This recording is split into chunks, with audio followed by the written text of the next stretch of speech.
রাস্তায় বা দোকানে যে পাওভাজি আমরা খেয়ে থাকি, আজকে পাওভাজি রেসিপির স্বাদ একদমই আলাদা আর একদমই ইউনিক। সেটা কেন বলছি তোমরা ভিডিওটা দেখলেই বুঝতে পারবে। বা এমনও হতে পারে যে আজকে পাওভাজি খাওয়ার জন্য ভাজিরও হয়তো দরকার লাগবে না, কারণ পাওটা আমরা এত টেস্টি বানাবো যে এমনি এমনি খেতে মন করবে। নমস্কার, বেঙ্গলি পাকশালায় আরও একটা দারুণ স্বাদের রেসিপিতে তোমাদের সকলকে স্বাগত। সবার প্রথমে আমরা একটা স্টাফিং রেডি করব। এখানে আমি ভাজা বাদাম নিয়েছি 1 বাটি, 18 থেকে 20 পিস নিয়েছি রসুন, কাঁচা লঙ্কা নিয়েছি, তবে এই কাঁচা লঙ্কাটা খুব বেশি ঝাল নয়, আর এটা হাফ বাটি পরিমাণে নিয়েছি। ঝাল কাঁচা লঙ্কা হয়ে গেলে টেস্ট ভালো আসবে না। আর আমার অল টাইম ফেভারিট কুচনো ধনেপাতা। এবার আমরা গ্যাসের উপর একটা ফ্রাই প্যান বসিয়ে দিয়ে দিলাম বড় চামচের 2 চামচ সাদা তেল। তেলটা খুব ভালোভাবে গরম হয়ে যাওয়ার পর দিয়ে দেবো হাফ চা চামচ সর্ষে। সর্ষে তেলের মধ্যে দেওয়ার সাথে সাথে যখন দেখবে সর্ষেটা ফাটতে শুরু করবে তখনই কিন্তু অরিজিনাল অ্যারোমাটা পাওয়া যায়। সর্ষে দেওয়ার পর দিয়ে দিচ্ছি এখানে হিং, 1 চুটকি হিং দিয়েছি, আর কিছুটা কারি পাতা। এই ফোড়নটা ভাজার যখন সুন্দর একটা গন্ধ আসবে, এখানে আমরা এবার দিয়ে দেবো কাঁচা লঙ্কা। কাঁচা লঙ্কাটা দিলাম, আর তবে কাঁচা লঙ্কা কিন্তু উপরে হালকা কালার এলেও ভেতর থেকে কিন্তু এটা কাঁচাই থাকবে, মানে এই রকমভাবে কাঁচা লঙ্কাটা একটু ফ্রাই করে নিতে হবে। কাঁচা লঙ্কাটা দিয়ে 20 সেকেন্ড একটু নাড়াচাড়া করে নিয়েছি। এরপর দিয়ে দেবো রসুন। সেম প্রসেসে রসুনটাও আমরা একই রকমভাবেই একটু নাড়াচাড়া করে নেব, মানে ওপরটা হালকা ভাজা হবে কিন্তু ভেতর থেকে রসুনটা কাঁচাই থাকবে। এরই সাথে দিয়ে দিচ্ছি ভাজা বাদাম আর কুচনো ধনেপাতা, আর স্বাদ অনুযায়ী নুন। তবে আমি এতে একটু বিট নুন দিচ্ছি, এতে করে টেস্টটা আরও বেশি হবে। তো সব কিছুকে একবার ভালো করে মিক্স করে নিয়েছি। আর হ্যাঁ, গ্যাসের ফ্লেম কিন্তু একদম লোতেই রাখতে হবে। তো মিক্সারটা আমাদের রেডি। এবার এটা ঠান্ডা হয়ে যাওয়ার পর আমি এটাকে মিক্সিতে দিয়ে এটার একটা পেস্ট বানাবো। তবে একদম কিন্তু ফাইন পেস্ট বানালে হবে না, মানে বাদামে একটু দানা দানা থাকবে, সেই রকমভাবে এটার একটা সুন্দর করে পেস্ট বানিয়ে নিতে হবে। তবে জল না দিয়ে কিন্তু সুন্দর করে পেস্ট বানিয়ে নিতে হবে। এটাই কিন্তু এই পাওভাজির মধ্যে টুইস্ট আনবে। এরপর আমরা পরের স্টেপগুলো করব। তো এবার দেখো আমরা ভাজিটা বানাচ্ছি। তার জন্য কড়াইতে দিয়ে দিলাম এখানে সাদা তেল, বড় চামচে 3 চামচ। তেলটা খুব ভালোভাবে গরম হয়ে যাওয়ার পর দিয়ে দেবো এখানে পেঁয়াজ। এখানে 2টো মিডিয়াম সাইজের পেঁয়াজ চপ করে রেখেছিলাম। পেঁয়াজটাকে দিয়ে হালকা একটু ভেজে নেব, মানে পেঁয়াজ কিন্তু এখনই একদম ব্রাউন করে ভাজার কোনো প্রয়োজন নেই। পেঁয়াজের কালারটা যখন হালকা একটু চেঞ্জ হবে, এর মধ্যে আমরা দিয়ে দিচ্ছি ছোটো বাটির 1 বাটি মটরশুঁটি, আর দিয়ে দেবো ক্যাপসিকাম।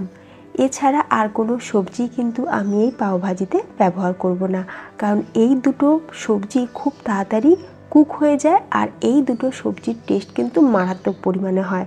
এতে যদি আমরা অন্য কোনো সবজি দিতাম তাহলে সেগুলোকে বয়েল করতে হতো, তারপর সেটা পেস্ট বানাতে হতো। কিন্তু এই সবজি নিজে থেকে এতটাই সফট যে এটা আলাদা করে পেস্ট বানাতে হবে না বা বয়েলও করতে হবে না। এরপর দিয়ে দেবো টমেটো। এখানে 3টে মিডিয়াম সাইজের টমেটো চপ করে নিয়েছিলাম। টমেটো দেওয়ার সাথে সাথে একটু নুন দিয়ে দিলাম, যাতে করে টমেটো তাড়াতাড়ি নরম হয়ে যায় আর সাথে সবজিগুলো তাড়াতাড়ি সফট হয়ে যায়। এরপর চাপা দিয়ে আমরা কিছুক্ষণ এটা কুক করে নেব। যেহেতু টমেটোর সাথে নুন দিয়েছি তাই টমেটো থেকে জল ছেড়ে দিয়েছে, তাতেই কিন্তু সবজিগুলো খুব ভালোভাবে কুকও হয়ে গেছে। এরপর দেখো, এরপর এখানে আমরা একটা মশলা ব্যবহার করব। মশলার পেস্ট দিয়ে দিচ্ছি।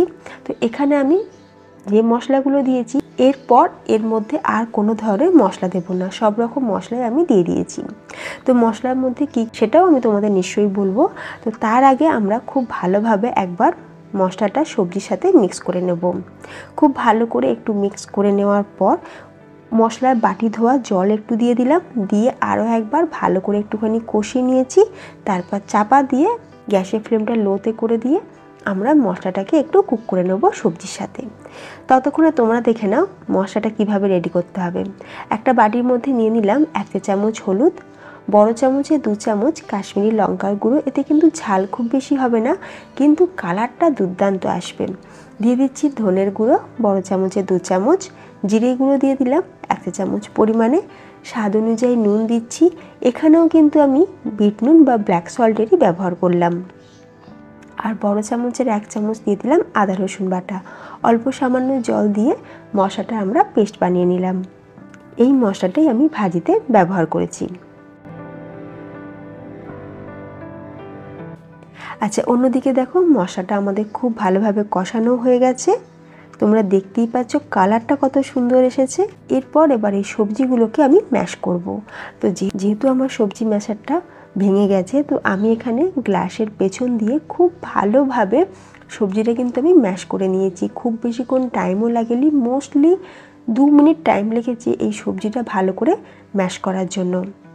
আর এই সবজিগুলো ভীষণই সফট হয়, এটা নিজে থেকে কিন্তু খুব ভালোভাবে ম্যাশও হয়ে যায়। আর তোমরা দেখতেই পাচ্ছ এই যে সবজির টেক্সচারটা।